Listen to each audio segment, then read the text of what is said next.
नमस्कार, मी Rajratna Jondhale. Top news मराठीमध्ये आपलं स्वागत. भारत पाकिस्तान सीमेवर संघर्ष सुरू असताना भारताचे जवान संपूर्ण ताकदीनिशी भारतीयांच्या संरक्षणार्थ रणभूमीत उतरले असताना पुण्यातील एका तरुणीला पाकिस्तानचा चांगलाच पुळका आलाय.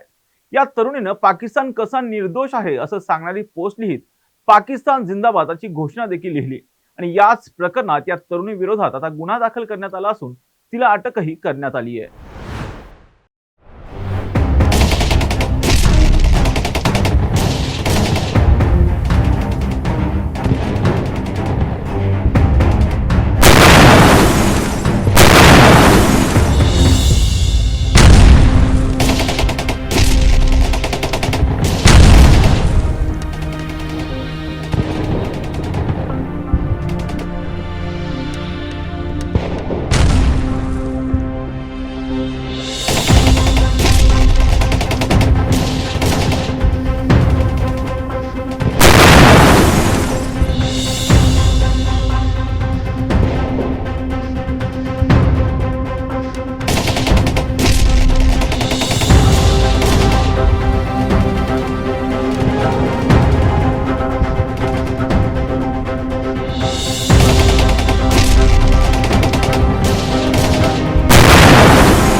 पहलगाम हल्ल्यात निष्पाप 27 भारतीयांचा मृत्यू झाला.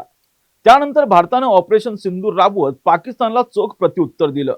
मात्र त्यावेळी पाकिस्तानातील सर्वसामान्य जनता आणि लष्कराला टार्गेट न करता केवळ दहशतवाद्यांना टार्गेट करण्यात आलं.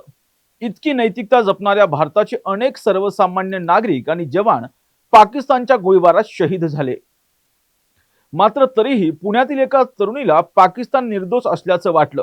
तशी तिने पोस्ट लिहिली आणि थेट हातात पोलिसांच्या बेड्या पडल्या. ही तरुणी पुण्यातील सिंहगड महाविद्यालयात इंजिनिअरिंगच्या दुसऱ्या वर्षात शिकत आहे. तिने काही दिवसांपूर्वी पाकिस्तानचा उदो करणारी एक पोस्ट लिहिली. ती स्वतःच्या इंस्टाग्रामवर शेअर केली. पहलगाम हल्ल्यानंतर कोणत्याही पाकिस्तानी व्यक्तीला आनंद झालेला नाही. पाकिस्तानचा या हल्ल्यात काय सहभाग आहे याचा एकही पुरावा नसताना भारताने पाकिस्तानवर हल्ला केला. यात पाकिस्तानातील निर्दोष लोक देखील मारले जात आहेत अशा आशयाची पोस्ट तिने लिहित पाकिस्तान जिंदाबाद असा हॅशटॅग वापरला. ही पोस्ट सकल हिंदू समाजाच्या कार्यकर्त्यांनी व्हायरल केली आणि त्याचबरोबर या तरुणीवर गुन्हा दाखल करण्याच्या मागणीसाठी हिंदुत्ववादी कार्यकर्त्यांनी एकत्र जमून घोषणाबाजी देखील केली. दरम्यान ही तरुणी कोंढवा भागात वास्तव्यास असल्यानं हे प्रकरण कोंढवा पोलिसांनी गांभीर्याने घेत या तरुणी विरोधात गुन्हा दाखल केला असून तिला अटकही करण्यात आली आहे. सकल हिंदू समाजाच्या सोशल मीडिया पेजेसवरती या तरुणीने जी काही पोस्ट केली होती, या पोस्टच्या स्क्रीनशॉटसह काही माहिती सुद्धा जाहीर करण्यात आलेली आहे. या माहितीनुसार खरं तर ही जी तरुणी आहे ती काही दिवसांपूर्वीच जम्मू काश्मीरला गेलेली होती.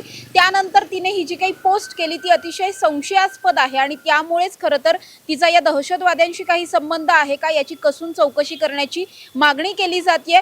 त्याचबरोबर अशा पद्धतीने सध्या दोन देशांमध्ये तणावाचं वातावरण असताना समाजांमध्ये तेढ निर्माण होईल किंवा राष्ट्राच्या एकतेला तडा जाणारी एखादी जर पोस्ट आढळली तर याच्यावरती कठोर कारवाई केली जाईल असा इशारा सुद्धा आता पुणे पोलिसांनी दिलाय. त्याचबरोबर सगळ्याच सोशल मीडियाच्या अकाउंट्सवरती पुणे पोलिसांची आता करडी नजर सुद्धा असणार आहे. कॅमेरा पर्सन निलेशसह Samruddhi Jadhav, top news Marathi, Pune. Chate school pre primary पासूनच करून घेतं फाउंडेशन पक्क करण्याची तयारी. म्हणूनच चाटे शिक्षण समूहाच्या कित्येक विद्यार्थ्यांनी घेतलीये करिअर मध्ये उंच भरारी. 2025-26 या शैक्षणिक वर्षाकरिता आपल्या पाल्याचा आजच प्रवेश घ्या.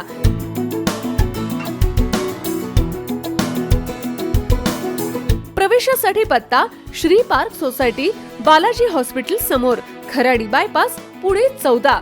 संपर्क क्रमांक 9372619453 किंवा 9372619483 किंवा 9372619484. फाउंडेशन उत्तम, प्रगती सर्वोत्तम. Chate foundation, no tension.